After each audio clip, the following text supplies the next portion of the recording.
I woke up a few hours after I'd passed out, laying in a puddle of my own vomit. I looked around at my surroundings. The room crawling with cobwebs and spiders, skulls laid all over the floor. I looked out into the open room. It was completely void of life. I slowly crawled from underneath the bed, looking around, seeing if anything was in there. Nothing. But I could hear noises coming from the other room, the one with the TV. I crouched down on my knees and sneaked my way into the room. The door to the hallway was cracked open, and I noticed on the table where the girl was a few hours ago was nothing left but a few loose bits of skin and bones. I heard movement come from my right side, and I peered into the doorway to see 4 beings sitting down, eating something, while watching the Suicide Mouse cartoon. I sat there for about 5 to 10 minutes, observing the entire scene. They were just sitting there watching, eating what looked like flesh out of rusty old buckets. I could see all 4 of them sitting there. There was the deranged looking Mickey Mouse, the unhinged jaw Donald Duck, and now I can clearly see the other 2 figures. It was an abnormally long, slender looking Pinocchio figure, but not like the friendly puppet we all learned to love.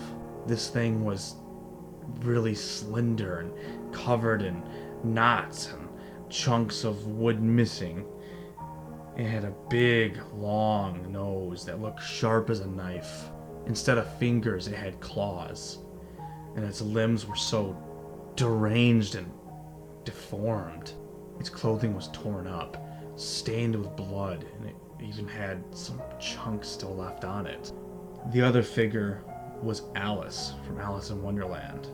Taking a quick glance at her startled me because what should have resembled a little teenage blonde girl looked like... God, I don't even know what to call it. It looked as if Alice had been beaten to death and decomposed inside of water. I couldn't see the complete faces of each of the monsters, but they looked to be abnormally tall, and Mickey in fact resembled a rat more than anything. I don't even know if he's a mouse.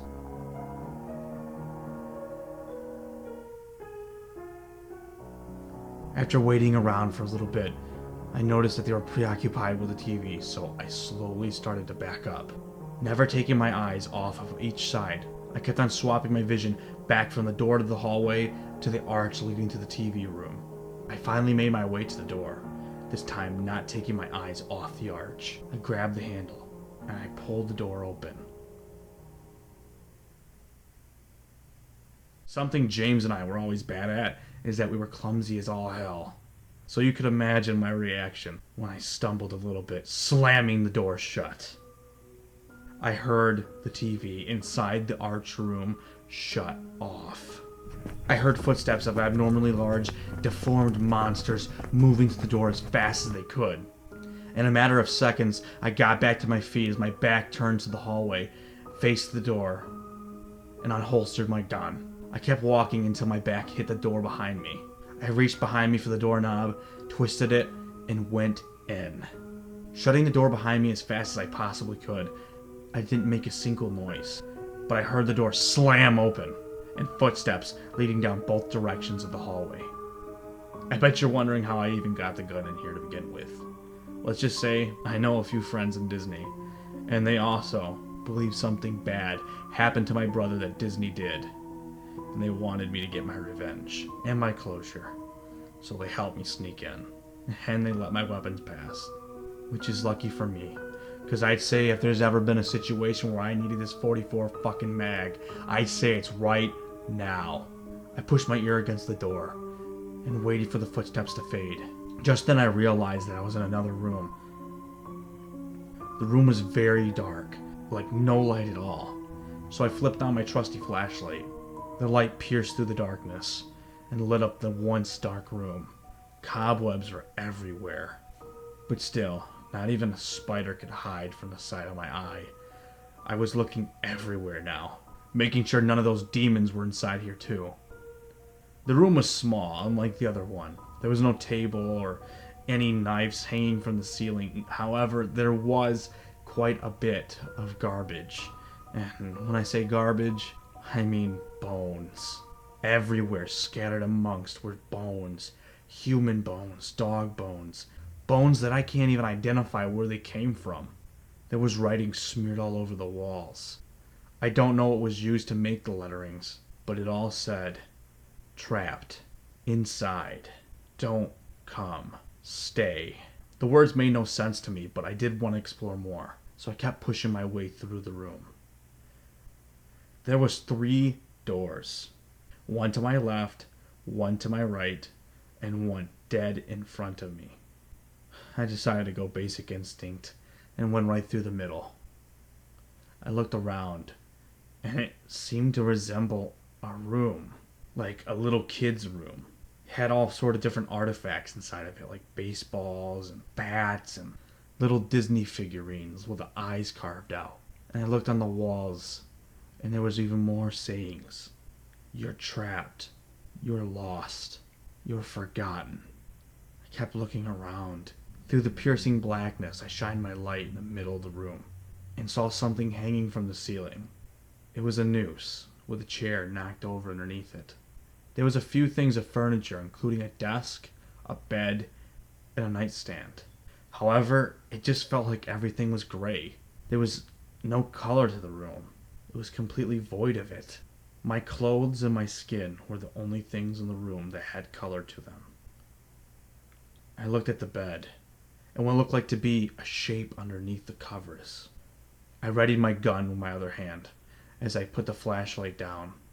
As I reached for the covers, I suddenly ripped them back and saw a basketball with clothes underneath it, resembling a human corpse underneath. I felt silly to myself, thinking what could have been down there? What could have been inside the covers? I chuckled a little bit, forgetting about the cold evil outside those doors. But that's when I heard it.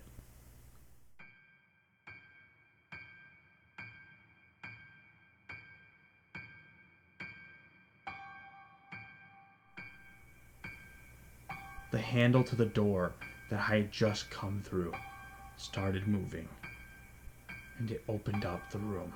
I quickly turned my flashlight off and hid inside the corner.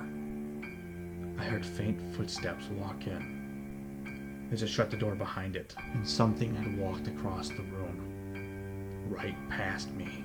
And then before I knew it, a lamp turned on. I readied my gun. As the darkness fled the room and the light filled up the empty void that was the darkness, I saw it.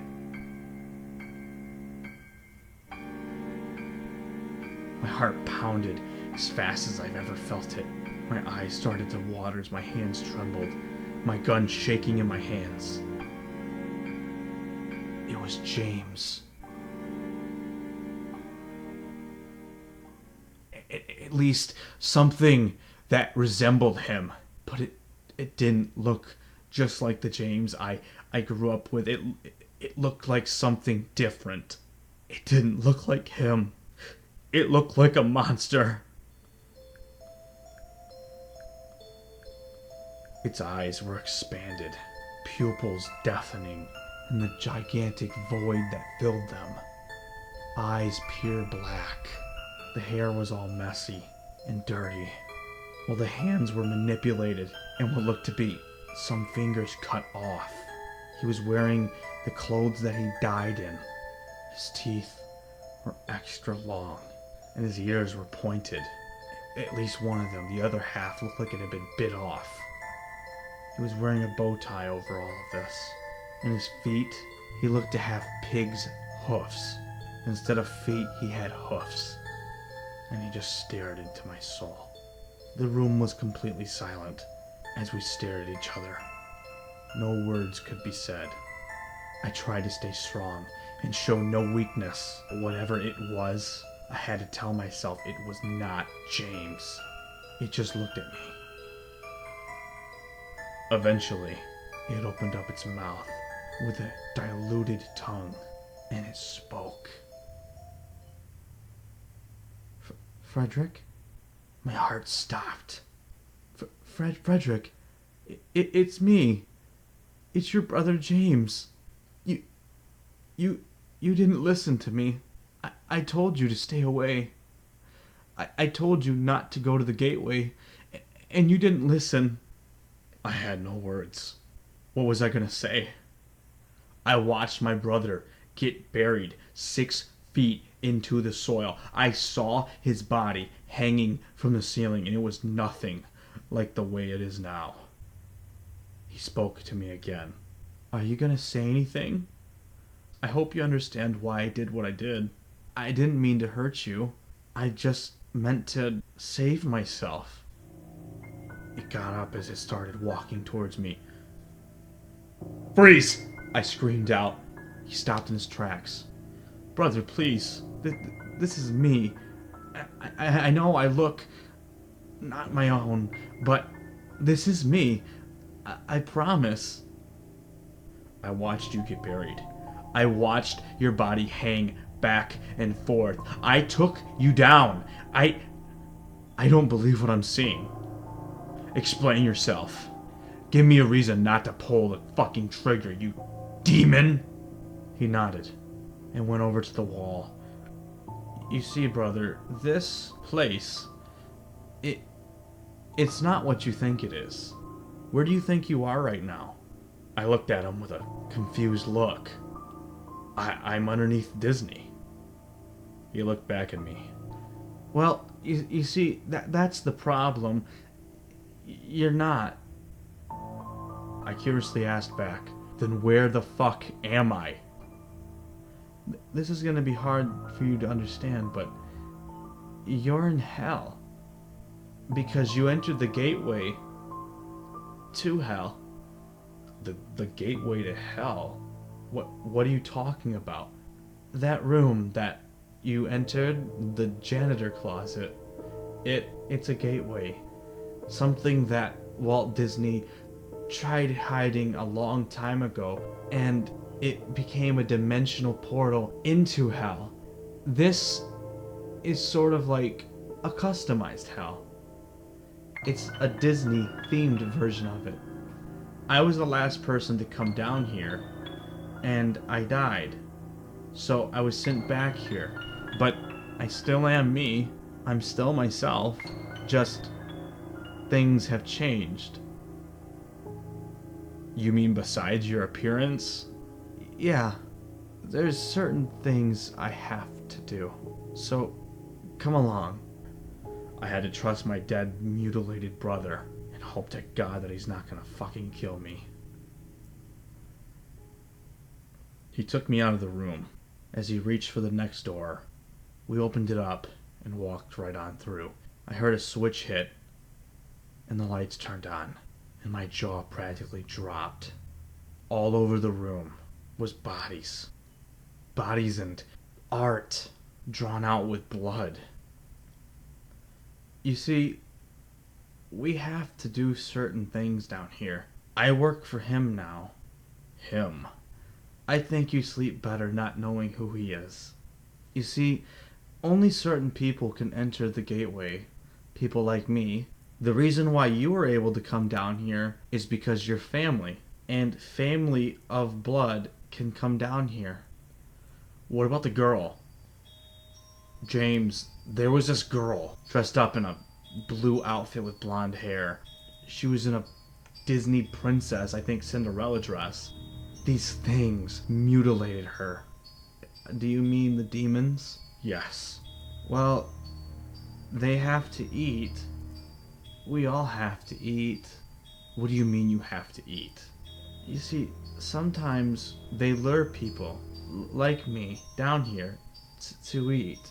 And those that escape, if they do something bad and they kill themselves or kill another person, they go to hell. But instead of the normal hell, they go to the personal hell.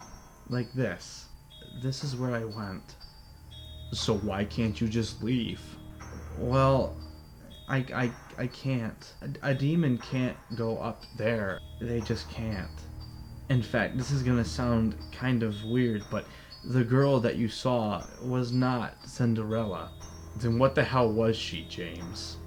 She was an Elsa. Who the fuck is an Elsa? She's a character that becomes a princess in another Disney movie that comes out in a few years. You see, time really has no relativity here. You sort of enter the gateway no matter what time it is, and it's just completely random when you do eventually show up here. So then tell me, how the hell do I get out of this place? James had a frown on his face and he looked at me, as if he was admitting to a crime. Well, you see, that's the hard part. You can't. What do you mean I can't?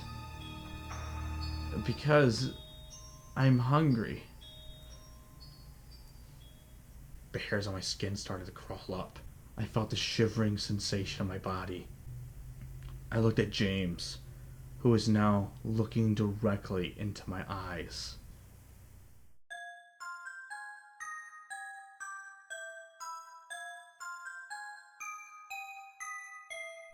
I told you not to come here, but you didn't listen, and now you've got to pay. All of a sudden, James springed at me, lashing, trying to capture me. His hand flew past me as I moved. I reached for my holstered pistol, but I realized I dropped it.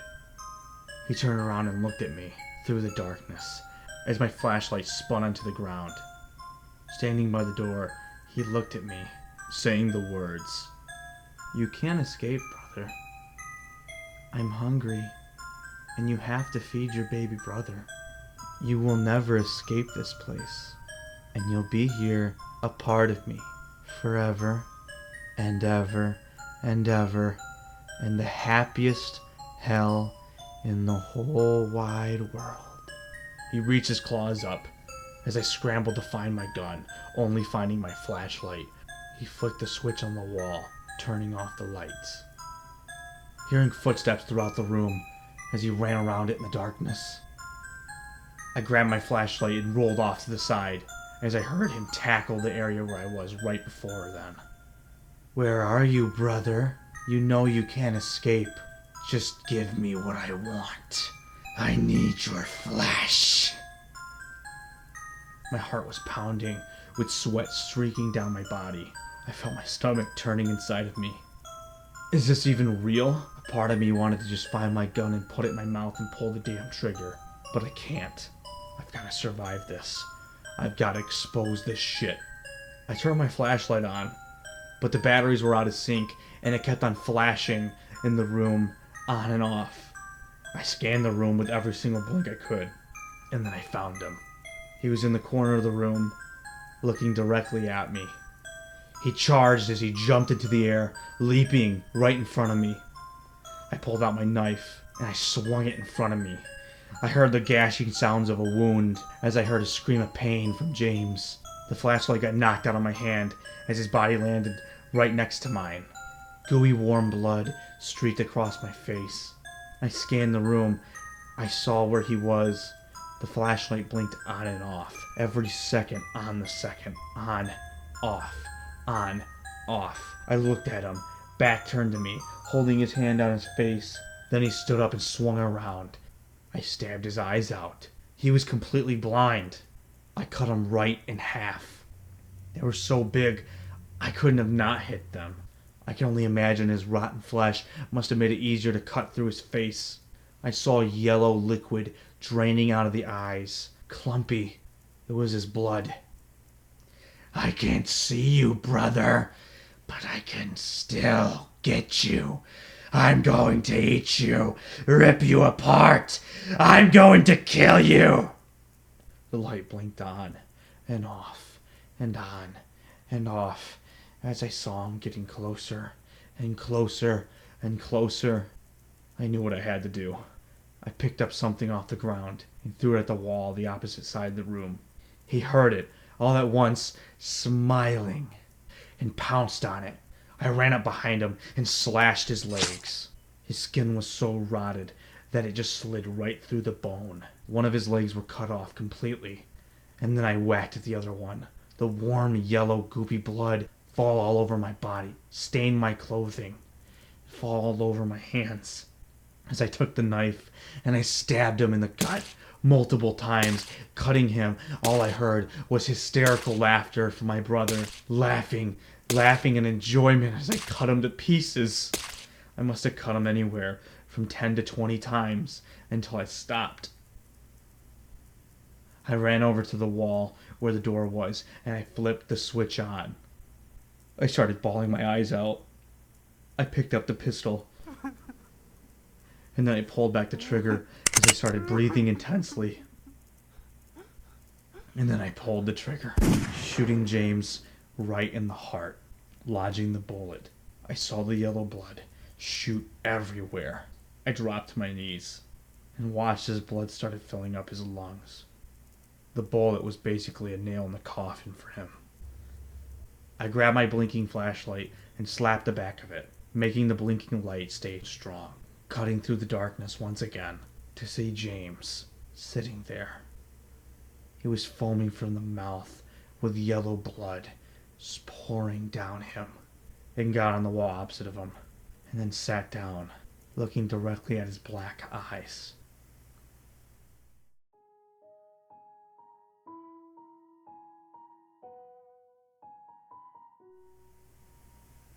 Why did you make me do that? Why did you make me do that to you, James? He was coughing up blood. As he tried speaking, I could tell his lungs were filling up with it.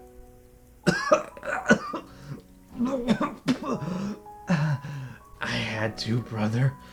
Frederick, you have to understand. I had to. At least I don't have to die alone. I still have you here, still looking after me. What'll happen to you after you leave here? Are you dying? Yes, but you're not really scared of anything. Frederick, you've always been strong. If anyone could get out of here, it's you. How do I get out of here? How do I leave, James? That's the interesting part. There is a way, but you're going to have to do things you could have never imagined of doing. It's why I couldn't do it. I'm not as strong as you. What'll happen to you when you die? I think I get a second chance, born into another life. It's how it works when you die. Most mortals don't know the answers to these questions. So consider yourself lucky. I don't have much time, but I'm gonna give you a hint. Don't go down the hallway anymore. You need to get out of here. You have a family. You have kids. James will be okay. His eyes started to recede from the blackness, and they started changing back to normal. His body started shifting from that ugly, disturbed mess back into what he looked like before he went. His hoofs turned into normal feet. His clothes became undirty, and his blood changed to red. I love you so much, brother. I felt my heart start to sink. Last time, I only had to take care of his body. I didn't have to watch him die. But this time, I don't even know if I murdered my brother or if I saved him. I felt tears streak down my face. I love you too, James. For a moment, I saw a smile hit across his face as I hugged him one last time. Goodbye, brother. Just then his body instantly turned into bones as I felt every single last bone move past me and fall onto the floor. His clothes were gone too, but the yellow blood that stained my face was still there. I whimpered and bawled my eyes out. I missed him. And now I just fucking killed him. But he's right about one thing. I need to get out of here. I grabbed the pistol and the flashlight. I looked down and I noticed one thing. Amongst the pile of bones was the bullet that I shot into his heart. It didn't go all the way through, and it was kind of smashed, but I picked it up and I put it in my pocket to remember him by.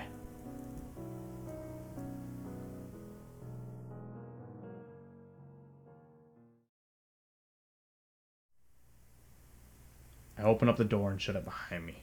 There was one more room that I had to see, he said, waving the tears off my face and the blood off from my neck. I walked over to the door and I opened it. I looked for a light switch, but couldn't find one. I clicked on my flashlight and scanned the room. The room was full of dirty dishes and trash, old rotted skin. This must have been his kitchen of some sort. However, there was a piece of paper laying down on the counter. I looked at it, and upon closer inspection, it was a map. It had a list of rooms, drawn out just like the hallway I went through. But further down, it had one big double door, and it said, him. I knew if there was one place I just had to go, it was to see him. I took the map, I put it in my back pocket. Flashlight and gun in hand, I opened up the door and stepped out, going towards the door that leads to the hallway. But then I realized something. Right as I was about ready to reach for the handle, I noticed the door was slightly cracked. I don't remember leaving it like that. I was going to think nothing about it, thinking maybe James did it. But then I heard a cackling sound behind me. I reached for my flashlight and my gun as I turned around, putting on the flashlight. But before I could, something knocked me on my back. I landed and pointed the flashlight upwards. Before me, I don't even know if I can describe this. I saw a blood-stained, 9-foot-tall, unhinged jawed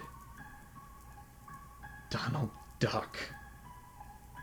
It was looking at me with its big, beady eyes, and I saw its face without a beak. His lips curled up into a cold, bloody, spine-tingling, evil smile. Before I could even think, it started to laugh, with its throat catching on its teeth.